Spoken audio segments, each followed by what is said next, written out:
बहुत समय पहले की बात है। एक गांव में दो भाई रहते थे, रामदीन और शंभू। रामदीन जिसकी सोच पत्थर जैसी कठोर थी और शंभू जिसका दिल मिट्टी जैसा नरम था। जेठ की तपती दोपहर थी। गांव की चौपाल में वर्षों से चली आ रही पुरानी जमीन के बंटवारे का मसला आज सुलझने वाला था। सामने गांव के मुखिया और पंडित दीनदयाल बैठे थे। चुप हो जा शंभू, एक भी शब्द और नहीं, अब और नहीं। तुम सब मेरी बात कान खोलकर सुनोगे। इस खेत पर हक सिर्फ मेरा है, समझे? भाई रामदीन, तुम हमेशा हिसाब की बातें क्यों करते हो? मैं मानता हूं कि तुम बड़े हो, तुमने ज्यादा कमाया है, पर क्या रिश्तों का कोई हिसाब नहीं? क्या माँ बाप का प्यार भी ऐसे ही बढ़ जाएगा? ये जमीन हमें विरासत में मिली है। मैं मेहनत भी करता हूँ, खेत पर रोज जाता भी हूँ, पर तुम्हें शायद मेरी मेहनत दिखती ही नहीं है। क्या तुम मुझे अपनी नजर में आदमी नहीं समझते हो? हाँ, मैं तुम्हें आदमी पिछली बरसात में जब तूने अपना सारा अनाज बाढ़ पीड़ितों को दे दिया था, तब तेरी दरिया दिली कहाँ थी?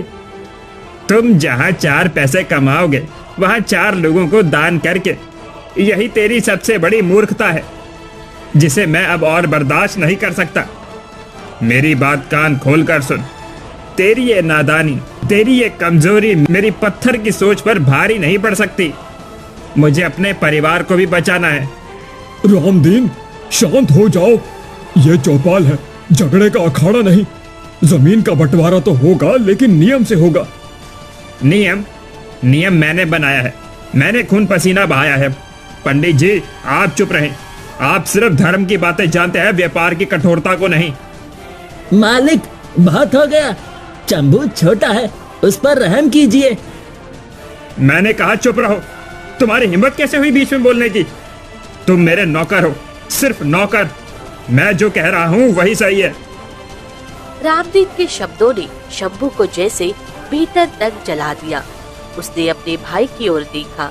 उसकी आंखों में अब दर्द के साथ साथ एक अजीब सी हताशा और खालीपन था। रामदीन भाई, तुमने सिर्फ जमीन नहीं छीनी, तुमने मेरा सम्मान, मेरा विश्वास और हमारे बचपन का प्यार सब कुछ छीन लिया। मैंने आज तक तुमसे नफरत नहीं की, पर आज तुमने मेरी आत्मा को तोड़ा है। शंभू ने जमीन के कागजों को देखा, फिर अपने भाई के कठोर चेहरे को। उसका दिल उस पल चकनाचूर हो गया।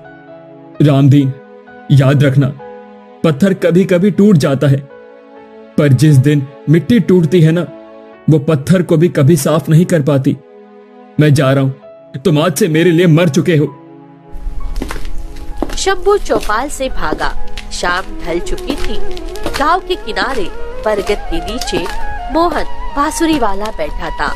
वो एक पुरानी धुन बजा रहा था।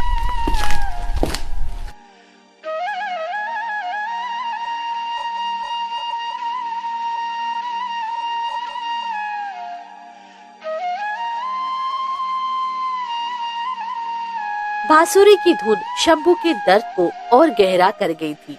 उसने माँ की दी हुई पोटली उठाई और बांसुरी की धुन को पीछे छोड़ते हुए अंधेरी पगडंडी पर चल दिया। उधर रामदीन अपने मकान के आंगन में अकेला खड़ा था। उसके चेहरे पर जीत का कोई भाव नहीं था। मालिक, शंभू चला गया। वो शायद कभी वापस नहीं आएगा। अब कौन मनाएगा उसे? अरे जाने दो, मैंने उसे सच्चाई बताई है। मैंने उसे हमेशा बचाया है। अब उसे ठोकर खाने दो। जब भूखा रहेगा तो मेरी याद आएगी। उसे सीखने दो कि दुनिया भावुकता पर नहीं चलती। वो वापस आएगा तब उसे मेरी जरूरत पड़ेगी। शंभू ने लगातार कई दिनों तक इधर से उधर भटकता रहा। कई रातें उसने पेड़ के नीचे भूखे पेट गुजारी। वह एक दूर के बाजार के किनारे पहुंचा। बाजार के कोने में एक पुरानी टूटी फूटी झोपड़ी देखी। किसी तरह उस झोपड़ी को साफ किया और माँ की पोटली में रखे कुछ पुराने औजारों से लकड़ी के छोटे छोटे खिलौने बनाना शुरू किया।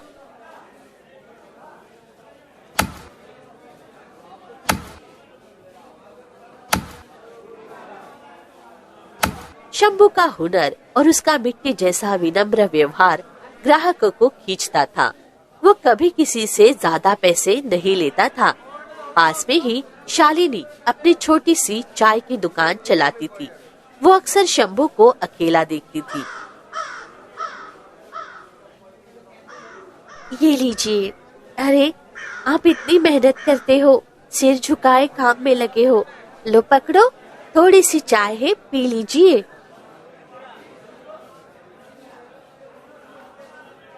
तुम्हारा बहुत एहसान होगा, मेरे पास तुम्हें देने के लिए कुछ भी नहीं है। अरे एहसान कैसा? तुम इतने अच्छे खिलौने बनाते हो, बच्चों को कितनी खुशी होती है। वो क्या कम है? तुम क्यों हमेशा अकेले रहते हो? तुम्हारी आंखों में बहुत उदासी दिखती है। क्या बताऊं, घर में प्यार कम, हिसाब ज्यादा है। मेरे भाई को लगा कि मैं कमजोर हूं, कि मैं दुनियादारी नहीं समझता हूं। मेरा दिल उस दिन पूरी तरह टूट गया। मैं वहां से भाग आया।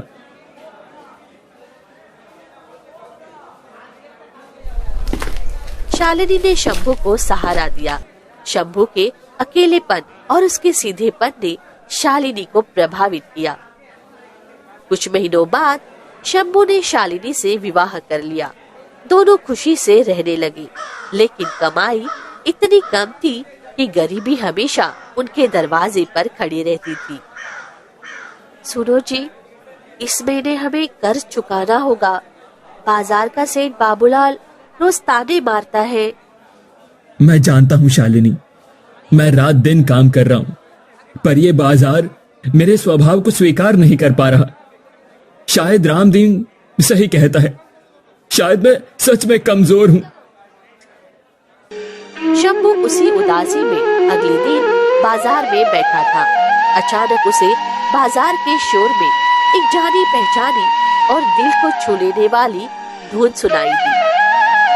ये तो मोहन की बांसुरी है। वो यहाँ कैसे? शंभू ने मुड़कर देखा। गांव का मोहन बांसुरी वाला सचमुच वहाँ एक पेड़ के नीचे उदास बैठा था। मोहन ने शंभू को देखा पर आंखें चुरा ली। वो जानबूझकर शंभू से दूर एक कोने में बैठा था और एक पुरानी धुन बजा रहा था। शंभू ने सोचा मोहन भी शायद उसी की तरह ही दुखी है। शायद उसे भी किसी कठोर आदमी ने सताया होगा। वो नहीं जानता था कि रामदीन ने अपनी पत्थर की सोच के नीचे मोहन को यहाँ भेजा था, ताकि वो चुपचाप शंभू पर नजर रखे और किसी मुसीबत में ना पड़ने दे। उसी बाजार में बाबूलाल, एक क्रूर और ईर्ष्यालु व्यापारी, शंभू की बढ़ती लोकप्रियता से जलता था। शंभू के खिलौने बिकने लगे थे, जिससे बाबूलाल को घाटा हो रहा था।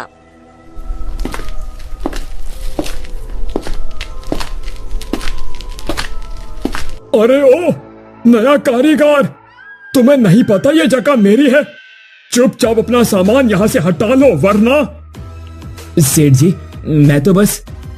मैंने कहा हट जाओ, तुम्हारे ये सस्ते खिलौने इस बाजार को खराब कर रहे हैं। बाबूलाल ने धमकी दी, लेकिन शंभू अपनी जगह से नहीं हिला। बाबूलाल वहाँ से गुस्से में चला गया और उसी रात उसने अपने नौकरों को भेजकर शंभू की झोपड़ी में आग लगवा दी। आधी रात को शंभू और शालिनी जैसे तैसे जान बचाकर बाहर निकले। उनका सारा सामान, सारे औजार, सब कुछ जलकर राख हो गए थे। वे अब पूरी तरह बिखरे थे। हाय राम, अब हम क्या करेंगे? सब कुछ खत्म हो गया जी। अब मैं समझा, ये बाबूलाल का काम नहीं है, ये जरूर रामदीन की चाल है। उसकी सोच मुझे यहां भी चैन से नहीं रहने देगी। उसे मेरे बर्बाद होने में मजा आता है। जल चुकी झोपड़ी के पास बैठे शंभू और शालिनी बेहाल थे। राख के ढेर को देखते हुए शंभू का दिल क्रोध और निराश से जल रहा था। उसने अब पूरी तरह मान लिया था कि इस बर्बादी के पीछे उसके भाई रामदीन की ही चाल है। ये कैसी किस्मत है मेरी मेरा भाई मेरा ही दुश्मन बनकर बैठा है। वो मुझे हर जगह देखता है, मेरी हर खुशी को छीनना चाहता है वो। शांत हो जाइए जी, इतना गुस्सा ठीक नहीं। हो सकता है ये बाबूलाल का काम हो। क्यों हम बेकार में बड़े भाई पर शक कर रहे हैं? चुप हो जाओ शालिनी, तुम उसको नहीं जानती। वो घमंड में अंधा है, उसे मेरी हार में मजा आता है। उसने गांव की जमीन ली, मेरा बचपन लिया और अब मेरी रोटी छीन ली। वो नहीं सुधरेगा। शंभू तुरंत उठा और बाजार में घूम रहे एक राहगीर को जबरदस्ती पकड़ा। उसकी आंखें लाल थी। अरे ओ, मेरी बात ध्यान से सुन।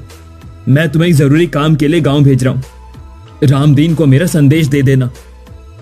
जी मालिक जी, क्या संदेश देना है? मैं तुरंत पहुंचा दूंगा। उसे जाकर कहो कि उसकी पत्थर की सोच ने जमीन ली, मेरा घर छीन लिया, अब मेरी रोटी भी छीन ली। कहो, अगर उसे मेरी बर्बादी में इतना ही मजा आता है तो और क्या चाहिए उसे? मेरा गला, जाकर बोल देना, मेरा गला भी ले ले, पर मेरा पीछा छोड़ दे। शंभू ने राहगीर को कुछ पैसे दिए और उसे गांव की ओर धकेल दिया।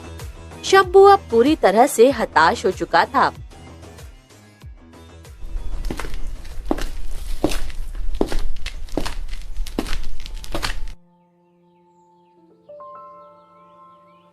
बस कर, मुझे कुछ नहीं सुनना। उसे कहो जो भी हुआ वो उसकी अपनी किस्मत थी। मुझे किसी की बर्बादी से कोई फर्क नहीं पड़ता। जाकर बोल देना, मुझे किसी को कुछ नहीं देना। जाओ यहाँ से, दोबारा मत आना। रामदीन ने तुरंत दरवाजा बंद कर लिया और भीतर की ओर मुड़ा। उसके चेहरे पर पसीने की बूंदें थी। भीतर गंगा खड़ा था। उसने सब सुना था। मालिक, ये क्या कर रहे हैं आप? शंभू बहुत तकलीफ में है। आपको जाकर एक बार देखना चाहिए। वो आपका छोटा भाई है। गंगा, तुम्हारी हिम्मत कैसे हुई मुझे उपदेश देने की? चुप हो जा। तुम मेरी बातें क्यों नहीं समझते? अगर मैं अभी पिघल गया तो ये दुनिया जो सिर्फ ताकत को पहचानती है वो मुझे और उसे दोनों को जीने नहीं देगी। वो कमजोर है, उसे अब अकेले लड़ना सीखना होगा। तुम्हें मैंने बाहर जाने को कहा ना, जाओ यहां से। रामदीन ने खुद को अपने कमरे में बंद कर लिया। उसकी आंखों से नींद और चैन गायब था। वो पूरी रात टहलता रहा। उसे अपने भाई का टूटा हुआ चेहरा और उसकी वो कसम याद आ रही थी। रामदीन की सोच उसे सीधे शंभू से बात करने या उसकी मदद करने से रोक रहे थे, लेकिन उसका दिल उसे चैन से बैठने ही नहीं दे रहा था।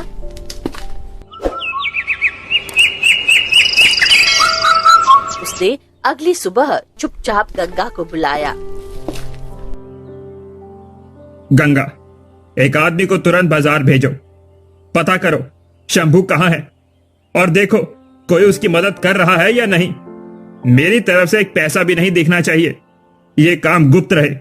अगर किसी को पता चला तो अच्छा नहीं होगा।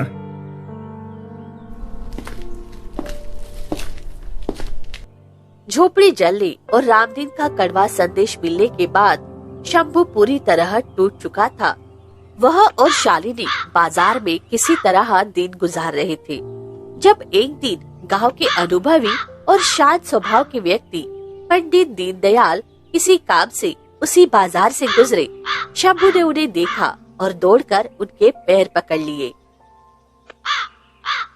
पंडित जी, आप यहाँ? मैं बर्बाद हो गया पंडित जी। मेरा भाई रामदीन मेरी बर्बादी पर खुश हो रहा है। उसने मुझे यहाँ भी नहीं छोड़ा। बेटा शंभू, शांत हो जाओ। मैंने तुम्हारे और रामदीन के बीच का झगड़ा देखा है। रामदीन कठोर है, पर वो इतना बुरा नहीं है। तुम्हें एक बात बतानी है जो मैंने अपनी आंखों से देखी है। क्या बात पंडित जी? आप रामदीन का पक्ष क्यों ले रहे हैं? ये आग बाबूलाल ने लगाई थी। वही बाबूलाल जो गांव में रामदीन का पुराना दुश्मन है और जिससे रामदीन ने जमीन के विवाद में अपनी सोच से जीत हासिल की थी। बाबूलाल ने तुम्हें सिर्फ फंसाने के लिए जलाया था क्या? ये आप क्या कह रहे हैं?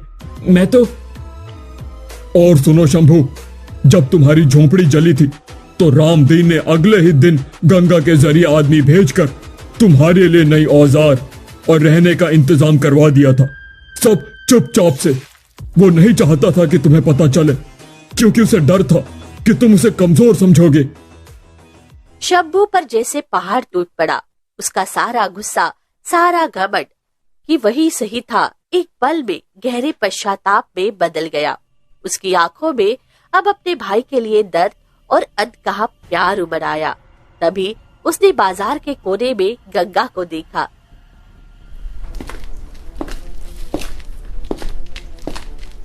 गंगा, सच बता, क्या भाई ने मेरी मदद की थी? क्या ये सब सच है? मुझे सब जानना है, सच सच बता।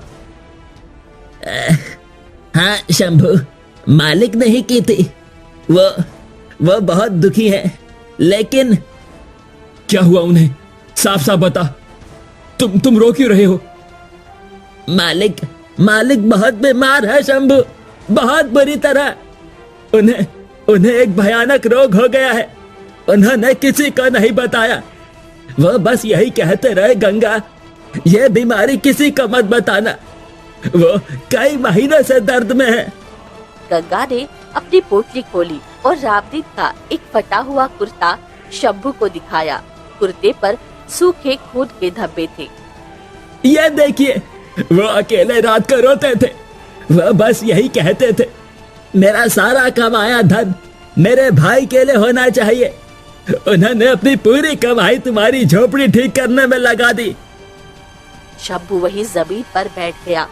उसके शरीर में जैसे जान ही नहीं बची थी। वो बिलक बिलक कर रोने लगा। मैंने अपने भाई को कितना बुरा भला कहा। मैंने उसकी कठोरता को घमंड समझा। मैं मूर्ख था। रामदीन, मुझे माफ कर दो। अब रोने का समय नहीं है। हमें तुरंत गांव चलना होगा। हमें उन्हें बचाना होगा। हाँ, मैं एक पल भी यहाँ नहीं रुक सकता। गंगा, जल्दी चलो। शंभू ने अपनी माँ की दी हुई पोटली थामी। उसकी सारी शिकायतें, सारे संदेह खत्म हो चुके थे। अब सिर्फ पश्चाताप और प्रेम बचा था। वो भागा। उस पल दोनों भाइयों की आत्माएं एक हो गई। भले ही वे मीलों दूर थे। रामदीन अपने मकान में अकेला लेटा था। सूर्य अस्त हो चुका था और गांव में सन्नाटा था। शंभू के मन में सिर्फ रामदीन का टूटा हुआ चेहरा और उसका अनकहा दर्द घूम रहा था। गांव पहुंचते ही शंभू सीधे घर के दरवाजे की ओर तेजी से भागा। गंगा, भाई कहाँ है? रामदीन कहाँ है? शंभू, मालिक अंदर है। शंभू कमरे के भीतर भागा। रामदीन अपने पुराने कमरे में खटिया ऊपर बेजान लेटा हुआ था। उसकी आंखें खुली थी और उसका शरीर शांत था। भाई रामदीन, मैं आ गया हूँ। देखो, तुम्हारा शंभू वापस आ गया। तुम उठो भाई, आंखें खोलो। रामदीन ने बहुत धीरे से अपनी आंखें शंभू की ओर घुमाई। उसकी आंखों में गहरी कमजोरी लेकिन साथ ही एक अजीब सी शांति थी। भाई रामदीन, तुम उठो, मुझे माफ कर दो। मैंने तुम्हें गलत समझा। मैंने तुम्हारी कठोरता को घमंड समझा, पर वो तो तुम्हारा त्याग था। मुझे पता चला तुमने मेरे लिए क्या क्या किया है। तुमने मोहन को भेजा, तुमने पैसे दिए, तुमने सब कुछ सहा, वो भी अकेले। तुम इतने पत्थर दिल क्यों बन रहे हो? रामदीन जी, अपने आप को कितना बुरा भला कहा। हमें माफ कर दीजिए। हाँ भाई, मैंने तुम्हारी वो पत्थर की सोच, मैंने उसे नफरत समझा। तुमने मुझे बोला क्यों नहीं? क्या मैं इतना बुरा था कि तुम मुझे बुला भी नहीं पाए?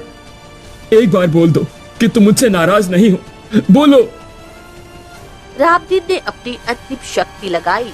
उसकी आंखों में वर्षों बाद पहली बार प्रेम की गहरी चमक दिखी। उसने शंभू के हाथ को बहुत धीरे से दबाया। शंभू, तू क्यों आया यहाँ? मैंने कहा था तू खुश रह। मैं तुम्हारे बिना खुश कैसे रह सकता हूं? तुम मेरे भाई हो। बोलो, मुझे माफ कर दो। पत्थर